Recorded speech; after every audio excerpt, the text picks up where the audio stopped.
हम अक्सर बात करते आए हैं कि हमारे पास किसी का कितना डेटा होना चाहिए। डेटा प्राइवेसी में ये डिफाइन किया गया है कि डेटा कितना होना चाहिए, और आज हम इस वीडियो में बात करेंगे कि हमें कितना डेटा कलेक्ट करना चाहिए और कम से कम डेटा कलेक्ट करने के क्या फ़ायदे हैं, क्या गाइडलाइंस हैं। मेरे YouTube चैनल में आपका स्वागत है। आइए डेटा मिनिमाइजेशन पे कुछ बात करें। सबसे पहले हम दोबारा बात करेंगे डेटा प्राइवेसी क्या है।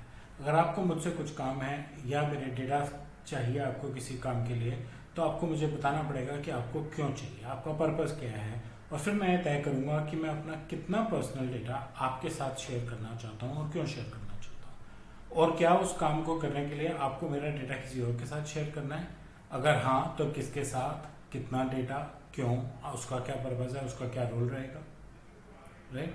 डेटा प्राइवेसी में वो कानून और वो रूल्स बने हैं जो मेरी रक्षा करते हैं कि अगर आप मेरा डेटा गलत तरीके से बिना मेरी परमिशन के गलत लोगों के साथ शेयर करते हैं तो मैं अपना इंटरेस्ट प्रोटेक्ट करने के लिए कानून की मदद ले सकूं।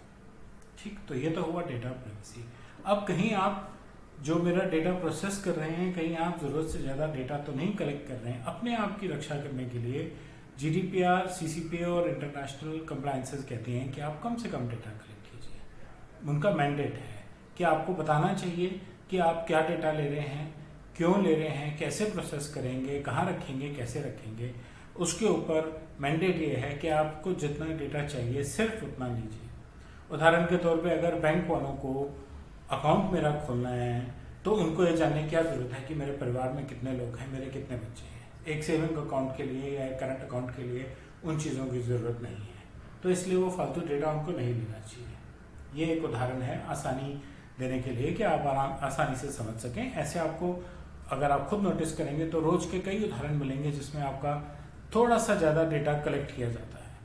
ठीक, अपनी रक्षा के लिए, अपनी कंप्लायंसेस के लिए मैंडेट गाइडलाइंस हैं कि आप कम से कम डेटा कलेक्ट करें। कलेक्ट करने से पहले आप पहले तो क्लियर अपना पर्पस बताएं कि आपको डेटा क्यों चाहिए, आप उसको कैसे प्रोसेस करेंगे। फिर सिर्फ उतना डेटा कलेक्ट करें जितने की आपको ज़रूरत है। फालतू डेटा बिल्कुल कलेक्ट ना करें। उतना ही डेटा कलेक्ट करें जितना आप प्रोसेस करेंगे। अगर आपको प्रोसेस नहीं करना है, डेटा मत कलेक्ट कीजिए।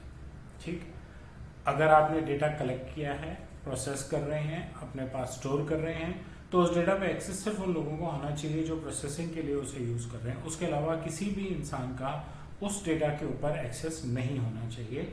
आपको टाइम टू टाइम डेटा की एक्यूरेसी चेक करके बार बार कि क्या डेटा है और क्या वो एक्यूरेट है कि नहीं है, उसको वैलिडेट भी करते रहना चाहिए।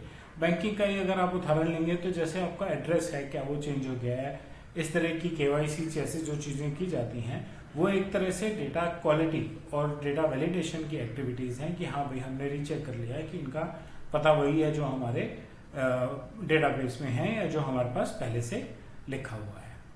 इसके अलावा जब आप डेटा अपने पास रखते हैं तो आप कब ऐसा डेटा डिलीट करेंगे जब जिस डेटा को आप इस्तेमाल नहीं कर रहे हैं या जिस डेटा की अब आपको प्रोसेसिंग की ज़रूरत नहीं है। हमने यूज़र राइट्स वाले वीडियो में जो मेरे ही चैनल पे अवेलेबल है ये डिस्कस किया था कि एज अ यूज़र मेरा ये राइट बनता है कि मैं कभी भी आपको बोल दूं कि मेरा डेटा आप अब प्रोसेस नहीं करेंगे, राइट टू ऑब्जेक्ट। उसके साथ एक और राइट है, राइट टू इरेजर। मैं आपको ये भी कह सकता हूँ कि मेरा डेटा आप प्रोसेस भी नहीं करेंगे और अपने रिकॉर्ड्स में से मेरा डेटा डिलीट कर देंगे। लेकिन अगर मैं राइट टू इरेजर नहीं भी यूज़ करता तो आपकी पॉलिसी में एक क्लॉज होना चाहिए कि अगर डेटा प्रोसेस करने के लिए रोका गया है तो इतने पीरियड के बाद मैं वो डेटा डिलीट कर दूंगा। उससे मेरी भी सेफ्टी है, एक बिजनेस की भी सेफ्टी है कि जो डेटा प्रोसेस नहीं होना वो उनके पास नहीं पड़ा है, उन्होंने आपको लिख के दे दिया है कि मैंने डिलीट कर दिया है, तो अगर वो कल को कहीं मिसयूज होता मिलता है तो क्लैरिटी है कि वो इस बिजनेस से मिसयूज नहीं हुए हैं। डिलीशन बहुत सिक्योर होनी चाहिए। पूरी की पूरी डिस्क डिलीट हो रही है तो आपको डिगॉजिंग यूज करनी चाहिए, पूरी डिस्क तो कम ही डिलीट होगी, इंडिविजुअल रिकॉर्ड्स डिलीट होंगे। ऐसे सॉफ्टवेयर आते हैं जो इंडिविजुअल रिकॉर्ड्स, इंडिविजुअल